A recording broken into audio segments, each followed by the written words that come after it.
when na po talaga alam even, dito City Hall agad, manong years old din. Kaya dito na po agad bricks daan. So nga, delikado nga talaga. Kitain met no kasano kanain met inspection ti engineering kadeta apo. So, kitain tayo, I hope it is safe.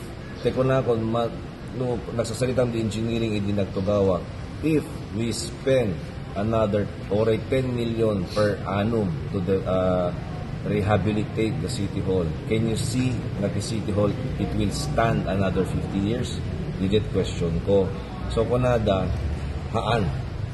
Siyempre, ti City Hall nga minanapoget kasla heritage, kasla museum ti kategory na ti kadaan na kapintas na. So, ang kitain tayo ito apo, beta pa ito mesang explore nga kanay nga kadudo ti umay nga different offices iti city nga anda kumamit kasla office center, government office center iti syudad Kilawag.